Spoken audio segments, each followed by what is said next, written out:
नमस्कार मित्रांनो, कॉम्प्युटर मध्ये आपलं स्वागत आहे। आज जो आपण कंप्लीट सेटअप घेऊन आलेलो तो 3 मॉनिटर सोबत आहे, ज्याच्यामध्ये 32 इंची झेब्रॉनिकचे 2 मॉनिटर आहेत। त्यांनी फिंगर मध्ये हाईट ऍडजस्टेबल वाला एक मॉनिटर आपण या बिल्ड मध्ये यूज करणार आहे। या बिल्ड मध्ये जे केस वापरलेले आहेत ती CWC आमची स्वतःची एरो केस लॉन्च केलेली आहे, ती केस आपण या बिल्ड मध्ये यूज केलेले आहे। तर ह्याच्या सोबत जे कॉम्पोनंट कोणते आहेत ते चेक करून घेऊया। ह्याच्यामध्ये जो प्रोसेसर यूज केलाय तो i5 चा 11th जनरेशन प्रोसेसर आहे। ग्राफिक्स कार्ड Asus's GT730 जे 4 HDMI कार्ड सोबत येते, त्याला 4 HDMI पोर्ट येतात, ते ग्राफिक्स कार्ड आपण या बिल्ड मध्ये यूज केलेला आहे। 8GB ची रॅम आहे, 256 ची SSD आहे। तसेच जो SMS यूज केलेला आहे तो साधारण 450 वॅटचा फिंगर मध्ये रेग्युलर सिरीजचा SMS आपण या बिल्ड मध्ये यूज केलेला आहे। आणि मदरबोर्ड जो आहे तो Asus'चा H510 मदरबोर्ड आहे। या ऑल कंपोनंटचा अनबॉक्सिंग करून बघूया या बिल्ड कशा पद्धतीने कंप्लीट होणार, त्यामुळे व्हिडिओ नक्की शेवटपर्यंत बघा। याच्यामध्ये कंप्लीट डिटेल मध्ये तुम्हाला माहिती सुद्धा मिळणार आहे। चला तर मग अनबॉक्सिंग करायला घेऊया। सगळे कॉम्पोनंट बॉक्स पॅक आहेत, कनेक्ट चेक करून घेऊया, त्यानंतरच बिल्ड करायला घेऊया। याच्यामध्ये जो मदरबोर्ड आपण यूज केलेला आहे तो Asus मध्ये प्राइम सिरीज मध्ये H510M-E सिरीज मध्ये मदरबोर्ड यूज केलेला आहे, जो Gen 4 सपोर्टेड आहे। 3 इयरची वॉरंटी याच्यामध्ये प्रोव्हाइड केलेली आहे। बॉक्स पॅकचं सील तुम्ही या ठिकाणी चेक करू शकता। सिरियल नंबर याचा बघणार असाल तर बॉक्सच्या बॅक साईडला तुम्हाला सिरियल नंबर याचा बघायला मिळेल। वॉरंटीसाठी serial number with GST bill सगळं मटेरियल घेत चला, त्याच्यावर तुम्हाला वॉरंटी भेटणार आहे। तसेच प्रोसेसर जो यूज केलेला आहे तो i5 मध्ये 11th जनरेशनचा आहे, 11400F 11400F वाला प्रोसेसर यूज केलेला आहे। याचा बॉक्स पॅक आहे, बॉक्स पॅक तुम्ही या ठिकाणी चेक करू शकता, सिरियल नंबर पण बघू शकता, दोन्ही साईडला सील इथं बघायला मिळेल।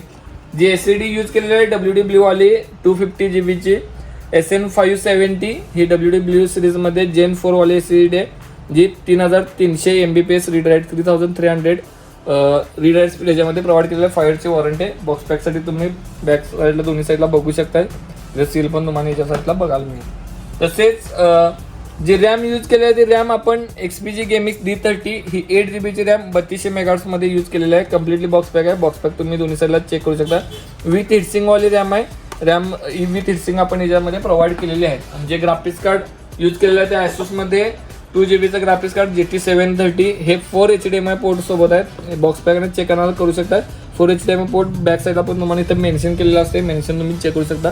तसेच सिरियल नंबर तुम्हाला बॉक्सच्या बॅक साईडला बघायला मिळेल। आणि जे कॅबिनेट यूज केलेलं आहे ते फिंगर मध्ये एक कॅबिनेट यूज केलेलं आहे 27 इंची मध्ये, आणि झेब्रॉनिकचं 32 इंचीचे 2 मॉनिटर यूज केले आहेत। 32 इंची मध्ये AC32 फुल HD LED हे 2 मॉनिटर आहेत। आणि केस जे आहे ते कॅबिनेट एरो केस आपण ह्या बिल्ड मध्ये यूज केलेला आहे। चला तर मग ही बिल्ड करायला घेऊया।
बिल्ड कंप्लीट झालेला आहे। ह्या कॅबिनेटला आपण 3 मॉनिटर आता ऍड केलेले आहेत। 2 झेब्रॉनिकचे मॉनिटर आपण ऍड केलेले आहेत, प्लस एक फिंगरचा हाईट ऍडजस्टेबल वाला मॉनिटर ऍड केलेला आहे। कॅबिनेट तुम्ही चेक करू शकता कशा पद्धतीने आपण फिटिंग केलेलं आहे ते। तसेच याच्यामध्ये जे मॉनिटर यूज केले आहे त्याला आपण चार्ट ऍडजस्टमेंट कशा पद्धतीने केले तुम्ही चेक करू शकता। फर्स्ट ऑफ ऑल राईट साईडला मी झेब्रॉनिकचा 32 इंची कर्व मॉनिटर ऍड केलेला आहे, लेफ्ट साईडला पण एक कर्व मॉनिटर ऍड केलेला आहे, आणि सेंटरला फिंगरचा मॉनिटर सपोर्टसाठी लावलेला आहे। तर ह्याच्यामध्ये आपण फिंगरच्या स्क्रीनवरती 4 स्क्रीन आता आपण व्ह्यू केलेले आहेत, प्लस राईट साईड आणि लेफ्ट साईडला एक एक चार्ट ओपन करणार आहे। तर तुम्ही चेक करू शकता कशा पद्धतीने। आता पहिल्यांदा राईट साईडचा चार्ट चेक करून घेऊया। त्यामध्ये मी बँक निफ्टीचा चार्ट व्ह्यू केलेला आहे। तर तुम्ही अशा पद्धतीने हा 32 इंच मध्ये मॉनिटरमध्ये हा चार्ट तुम्ही यूज करू शकता. तसेच माऊस कर्सर पॉईंट तुम्ही लेफ्ट साईडला मूव्ह केल्यानंतर तुम्हाला ह्या सेंटर मॉनिटरमध्ये व्ह्यू याचा कर्सर पॉईंट बघायला मिळेल. ह्याच्यामध्ये तुम्ही तिन्ही चारी विंडोमध्ये 4 टॅब मी ओपन करत आहे ते तुम्ही चेक करू शकता ह्या पद्धतीनं. प्लस तुम्हाला चेंज करायचा झाला, मी आता इथं HDFC बँकचा चार्ट ओपन करून तुम्हाला दाखवतो. तर या पद्धतीने तुम्ही एकाच मॉनिटरमध्ये 4 चार्ट अनालिसिस करू शकताय. तसेच लेफ्ट साईडला तुम्हाला एखादी न्यूज बघायची असेल तर तुम्ही न्यूज चेक करू शकताय.